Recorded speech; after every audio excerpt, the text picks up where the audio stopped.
A lot happened in this episode. Oh my god. Okay. Hey guys, what's up? It's BigJackFilms here. Welcome back to the InuYasha vlogs, and we're finally back in our regular location. We're finally back home, thank goodness. But, yeah, we're here to talk about a 4-part story arc. We're back to a 4-parter. We haven't had this kind of thing since the first 4 episodes, which is surprising. So basically we're on episodes 18 to 21, so 18, my lucky number, and 21, you stupid, which I am declaring as the Secrets of the Past arc, because a lot goes down in these 4 parts, so I have to kind of get this storyline going. So, the first part of this episode, episode 18, Naraku and Sesshomaru join forces, pretty much sums up the title. Basically, Sesshomaru is back, and he is pissed because not only has he lost the Tetsaiga from InuYasha, he also lost his arm, and he's been looking for replacements ever since. He tried a demon arm, he tried dragon arms, he's tried everything. Jochen has been handing him ones like motherfucker, and he keeps failing. So Sesshomaru's like, just get me a fucking armor, I'm gonna have to kill you, you little Yoda Japanese puppet. And so things are pretty dire for him, and he's really upset he doesn't have Tetsaiga, which he feels he's entitled to. But then comes a very sinister voice of a figure in white fur and a blue mask of a baboon skull. And he presents Sesshomaru with a human arm. Normally Sesshomaru is not a fan of humans, but implanted in the arm is the shard of the sacred jewel. Now, one thing Sesshomaru is knowledgeable about is that a human can actually grab Tetsaiga and allow him to harness the power. And, well, not really harness the power, we haven't seen that, but because he's a full demon, he can combine the half-demon abilities of his brother to wield Tetsaiga. So, he accepts the arm from this baboon figure, and this is not Rafiki, this is not Asante Sa Squish Banana, this guy means fucking business. He also hands Sesshomaru a beehive, which will come in handy later. But anyway, so they make a pact saying they wish to destroy InuYasha, and Sesshomaru's like, you just want me to kill him for you, don't you? No, I'm gonna kill him for myself, motherfucker. And this baboon guy's like, no worries, you got this. Hey, you're at least doing me a favor. It's like, I'm just giving you something to help you with your sword problem. So Sesshomaru's like, okay, cool, fuck it, I'll use this. So, we go back to Kagome, Sesshomaru, or Kagome, InuYasha, and Moroku, and Shippo, and they're continuing on their quest, but they're taking a break at a village, with Moroku essentially lying to the villagers so they could get pretty much a free luxury hotel. Good for him. And there's some great banter with these characters. There's one scene where, InuYasha's like, you know, saying, why don't you go tell him an anonymous cloud is coming, and Moroku's like, you know, it's impossible, it's regrettable, it's against my religion. And it's like, you ought to, it's like, you know, I think InuYasha says you ought to be hit or something. But anyway, so suddenly there's this earthquake thing happening, what the hell's going on? And there's a presence, Kagome can sense the presence of a jewel fragment, and it turns out it's a giant, another one of those giant kaiju demon things from the last Sesshomaru arc. And yes, Sesshomaru is back, and he means business to take care of InuYasha. And in doing so, he actually disarms InuYasha and grips Tetsaiga and unleashes its full power. And what he does is to show a sample to InuYasha saying, you will not be able to harness this power, Jochen, go unleash the demons in the mountain. So Jochen rides this giant kaiju demon thing, the demon slams its hand into the mountains, all these demons come out, hundreds of them, and Sesshomaru's like, with one stroke I shall slaughter 100 motherfucking demons, which he does. And it is spectacular. You're like, holy crap, this sword has that much power. This power will be relevant later on in the show, but basically we have seen one of the sword's abilities unlocked. Achievement unlocked through a cheat code, essentially, a human arm. So, the groups are in dire straits. They're like, oh crap, InuYasha doesn't have a sword, Sesshomaru has it, we're kind of fucked here. But wait a second, you might say, Moroku has his wind tunnel. He can easily suck up Sesshomaru and, you know, hell, gets rid of that problem, but also make sure InuYasha gets Tetsaiga back. Okay, great, suck that shit up, Moroku. Sesshomaru says. You know what he does? Pulls out that beehive, which has a poisonous demonic insect known as Saimyosho, which are a pretty much Moroku's kryptonite.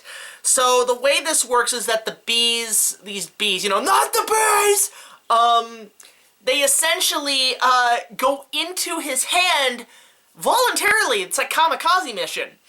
And in doing so, when Moroku gets poison in his hand, it causes him to actually poison and claim his life. So in a way, his wind tunnel does have a side effect if he sucks in anything bad. So poison, toxic, can affect him. And it can actually poison his whole body in general. So it doesn't only go into the void, it still goes into his bloodstream. So now Moroku's fucked. We're like, God damn it, who do we have left? We have Shippo's magic. Doesn't do diddly dick. The only one who really stands a chance against Sesshomaru is Kagome, who fires a sacred arrow at Tetsaiga, disarming Sesshomaru, and not only that, powering down Tetsaiga. And Sesshomaru looks at Kagome like, oh bitch, you dead.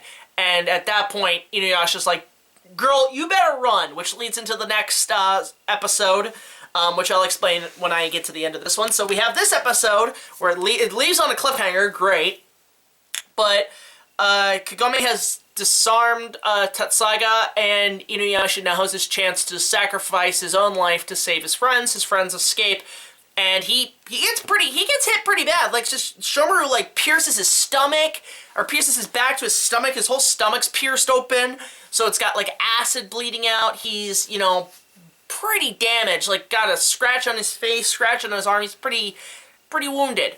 But he's able to essentially, literally disarm Sesshomaru and grab Tetsaiga and have it back at his side. And Sesshomaru doesn't have the arm anymore, and so he just tells Jaken, ah, fuck this, we're out of here.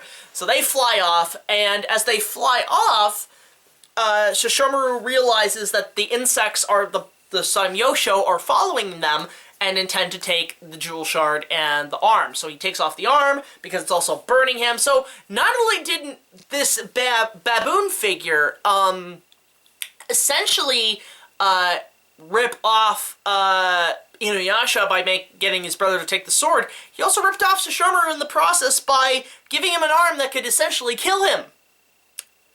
Yeah, this fucking baboon motherfucker's an asshole. So Sesshomaru goes back to this character, cuts his head off. You're like, okay, that was easy. But then Sesshomaru's like, huh, he escaped. So that the baboon was just a mirage or like a puppet or something. And you're like, okay, this motherfucker, seriously, what the hell's going on? So we discover through Jaken and Moroku and all the connecting the dots that this baboon is none other than Naraku. Now, if you remember from the Mystical Hand Moroku introduction, we find out Naraku is the one who destroyed Moroku's hand with the tunnel, cursed him, as well as split InuYasha and Kikyo apart 50 years ago to obtain the Sacred Jewel because he's an asshole. And so InuYasha finds out about this, and it's like, oh, motherfucker, right when things get dire, you show up, you son of a bitch. Never says that, surprisingly. We never get a son of a bitch in the show, although later on we do get a fuck, in the last season, which is good. But anyway, so our heroes are pretty much down for the count, and InuYasha is concerned for Kagome. Obviously, because things are now getting really fucking serious. We now actually have a proper villain in the show. We have our, you know, higher threats coming in. Things are getting serious. So InuYasha and Kagome walk to the forest, back to the Bone Eater's Well, you know, and Kagome's bright and cheerful, but InuYasha's deep down really worried about her. And she's like, oh, who cares? We're gonna kill this fucker. We're gonna kill Naraku. We're gonna get him. But then all of a sudden, InuYasha grabs Kagome and gives her easily the biggest, the nicest, the greatest hug I've ever seen in an anime. He is holding her tightly, saying, I'm scared. And it's like, at that point, you know he really cares about this girl. And it's like, aw, that's so cute, you know? It's nice. Their relationship's getting closer. Nope! InuYasha steals the jewel chunk thing from Kagome and then says, this is Sparta, be gone, thought, and pushes her down the well, sending her back to her own era. You know, and Kagome's thinking, okay, you know, he wants me to take a break, I'll get back, but oh shit! I don't have my jewel shards anymore! I can't get back, son of a bitch, motherfucker! So the title of this episode is called Go Home to Your Own Time, Kagome. It's like, wow, go back to your own country. It's like, wow, that's racist. But yeah, so InuYasha kicked her out of the feudal era for her own safety, which is really stupid because they need to see the sacred jewel shards, although Moroku can do that. But Kagome has the higher power with the sacred arrows and stuff, so what the fuck do we do here? Oh, it only gets worse from here. We enter the next episode, called, what is it? Despicable Villain, The Mystery of Onigumo. And then you're like, who the fuck is Onigumo? Well, let me explain. So while Kagome's kind of back in her normal time, trying to catch up with school, her grandpa has been coming up with fake ways for her to be sick. She goes on a date with Hojo to, I think, is this the first time we see Whack Donald's? I don't know, but I'll explain Whack Donald's later. But anyway, so while that's happening, Kaede decides to say, okay, so we know about this Naraku guy, and he had a grudge against you and Kikyo. We gotta figure out the puzzles here. But there's this one guy that my sister had actually taken care of while she was dating you. And he's just like, who the fuck is this guy? It's like, can I show you? So they go to this cave, this abandoned, rotting cave full of vines. It hasn't been used in years, in decades. And this was the resting place of one Onigumo, who was a bandit who, for some reason, had terrible burns, probably easily worse than fucking Anakin Skywalker in Revenge of the Sith. This is like Anakin Skywalker meets the Black Knight from Monty Python. He had no limbs, he was like a mummy. He was a talking mummy. He was literally a stub. And Kikyo just mended his wounds, and the whole time, you know, he's thinking, bitch, just kill me. And she's like, nah, I want to make sure you're healed. It's like, I have no reason to live. I have no arms. I have no legs. I have no eye. I am a rotting, flat piece of flesh. He's like JonTron covered in flex tape. Just let me die! So, that happened 50 years ago while she was dating InuYasha, essentially. And since then, when Kaede came back to the cave, after the events of them splitting up, she found out the whole cave had burnt. And Onigumo's body burnt. So, okay, at least he died in a fire. Whatever. But Moroku obviously senses the presence of a demon in this cave. So what the fuck's happening? So, while our heroes are healing, not for long, Naraku's got another plan up his sleeve. He summons the guardian of the Shepherd of the Forest, not Treebeard, unfortunately. It is the guardian demon of the forest, Ryokan, who is this...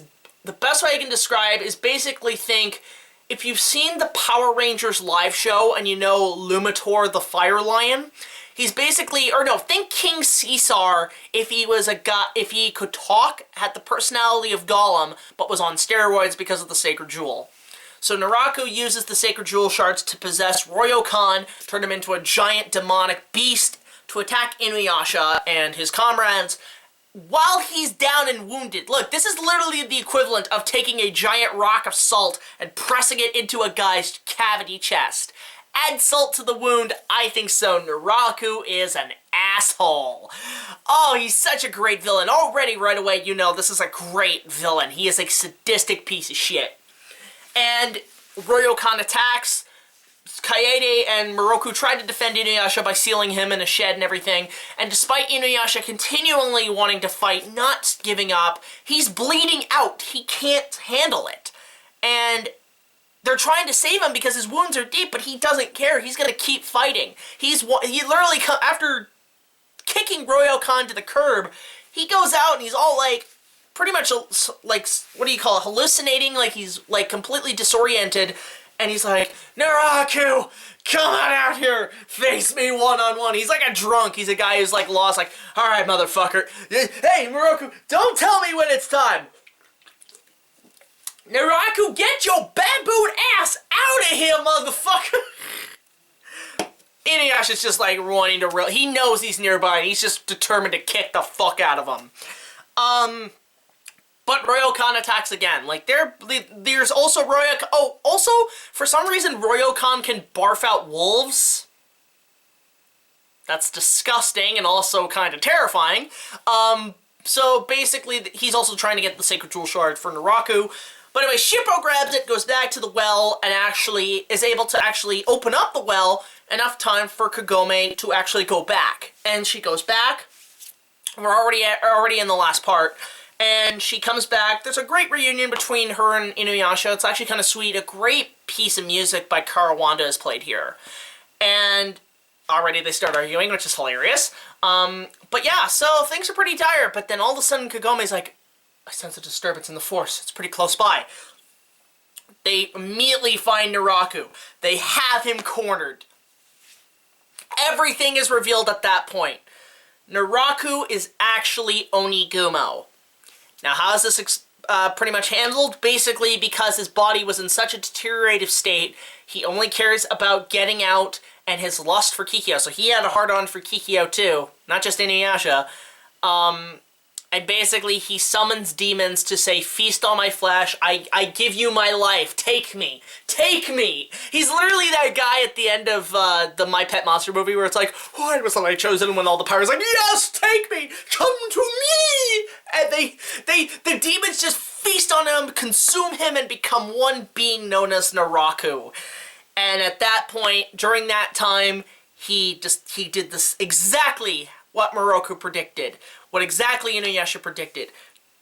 Took the form of InuYasha and Kikyo, made them hate each other to get the jewel, and right when he was about to get the jewel, Kikyo burns alive with it, so it was all for nothing. But hey, at least he had fun fucking with people's emotions, and at that point, InuYasha's like, you bastard, oh, you're dead. You're dead. At that point, everybody's just ready to kick the fuck out of him. Even, like, you see InuYasha, there's a shot of him, like, his fist, he's got the Arthur fist, they're cracking, his claws are cracking, pan up to half his face. Kagome, how many shards does he have? Immediately knowing that if they can get those shards, they're good. And Kagome's like, 10, no 20, oh my god, there's so many. So not only that, Naraku has been collecting the shards. He's got so many. He's got the most amount. So they're about ready to be like, okay, fuck this guy's shit, and also steal his wallet. So they're fighting him. It's all great. And you know, InuYasha's trying to kick the fuck out of him. He cuts his mask and cloak off. We see part of his face. He's sort of human in a way, but he's got long hair. In my mind, back in the day, I always imagined Eminem playing him for some reason. Oh my god, or like a young Japanese Tim Roth. It's great. So, Naraku, you know, he's unveiled, so his last defense mechanism, a giant cloud of destruction. They didn't have a name for it, but it's called miasma, which is a big cloud of death. And, you know, obviously InuYasha, he thinks, haha, you can't survive it, haha. But then InuYasha's like, haha, pulls his fucking Tetsuya out, cuts his Naraku's kimono, revealing a spider on his back. But then Naraku pusses the fuck out and gets away right before InuYasha could finish him. Because if he finished him there, we wouldn't have a show here. So InuYasha's like, gives this big, no! Come out and fight me, bro! Like, great. And the episode ends where all of our characters are realizing now how serious this mission is. It's not just a mission to collect the shards. It's now a war. It's now a war against Naraku. It's become a war. It's the start of a war.